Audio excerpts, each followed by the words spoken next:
Speed time graph में जब भी हम स्पीड को प्लॉट करते हैं टाइम के अगेंस्ट में, तो टाइम को हम लेते हैं एक्स एक्सिस पर और स्पीड को हम लेते हैं वाई एक्सिस पर। अब यहाँ पर हमारे तीन तरह के केस बनते हैं, या तो स्पीड कांस्टेंट होगी, या स्पीड हमारी यूनिफॉर्म होगी, या स्पीड हमारी नॉन यूनिफॉर्म होगी। अब पहले केस की अगर बात करें, स्पीड अगर कांस्टेंट है तो हम कहेंगे एक ऐसी स्ट्रेट लाइन बनेगी जो कि टाइम एक्सिस के पैरेलल होगी। और अगर हम कहें कि स्पीड हमारी जीरो है तो फिर वो हमारी एक टाइम एक्सिस के ऊपर ही लाई कर जाएगी। अगर स्पीड हमारी यूनिफॉर्म है और अगर इनिशियल वेलोसिटी हमारी जीरो है तो एक स्ट्रेट लाइन बनेगी, और स्ट्रेट लाइन का जो स्लोप होता है वो हमें प्रोवाइड कराता है एक्सेलरेशन।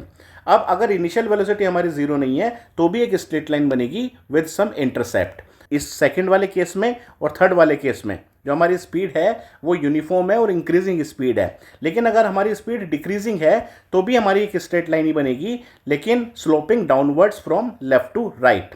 अब अगर हमारी जो स्पीड है वो नॉन यूनिफॉर्म है लेकिन इंक्रीजिंग स्पीड है, तो हमारा जो ग्राफ बनता है वो इस तरह का ग्राफ बनता है, और अगर स्पीड हमारी नॉन यूनिफॉर्म है और डिक्रीजिंग है तो हमारा ग्राफ इस तरह का बनता है।